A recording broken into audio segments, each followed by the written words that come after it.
C'est cette calèche qui tire le corps de George Floyd jusqu'à sa dernière demeure. Située dans la banlieue de Houston, de Pearland, sa tombe est à côté de celle de sa mère qui l'implorait avant de mourir.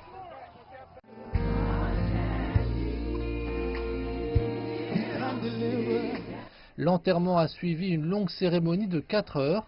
Les membres de la famille et les amis de George Floyd se sont réunis dans cette gigantesque église en se souvenant du père, du frère, mais aussi du catalyseur du changement.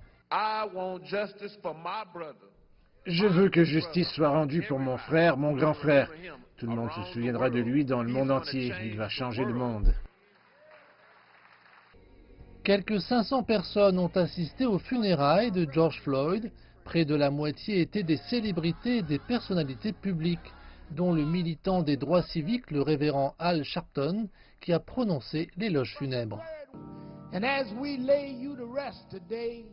Alors que nous sommes réunis aujourd'hui, le mouvement ne s'arrêtera pas tant que justice ne sera pas faite, jusqu'à ce que nous ayons une norme de justice. Tu vas manquer à ta famille, George, mais votre nation se souviendra toujours de ton nom. Cet épisode met fin à de nombreux services commémoratifs qui ont déjà eu lieu pour George Floyd à Minneapolis la semaine dernière, ainsi qu'en Caroline du Nord, et maintenant ici à Houston, la ville où il a vécu le plus longtemps. La mort de George Floyd a déclenché des manifestations dans le monde entier, les manifestants appelant à la justice raciale et à la fin des violences policières. Là même où George Floyd a été tué il y a un peu plus de 2 semaines, les messages et les fleurs continuent de se multiplier. Avec l'inhumation de George Floyd, la communauté a aussi l'occasion de réfléchir aux événements récents. Je veux dire qu'il y a plusieurs races ici et tout le monde veut être traité de la même manière. Vous savez, je ne pense pas que ce soit trop de demander que nous soyons traités comme tout le monde et comme on peut le voir, tout le monde est là pour la même raison, rien de plus. Bien que l'objectif immédiat pour beaucoup ici soit que les assassins de George Floyd puissent être condamnés, les objectifs sont beaucoup plus larges.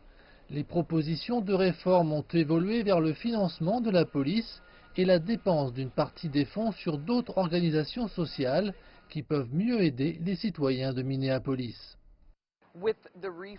Avec la réforme, ce qui peut être réalisé, c'est que nous ayons des officiers de police qui veulent protéger et servir la communauté dans laquelle ils travaillent, plutôt que des officiers pleins de haine pour une personne simplement en raison de la couleur de sa peau.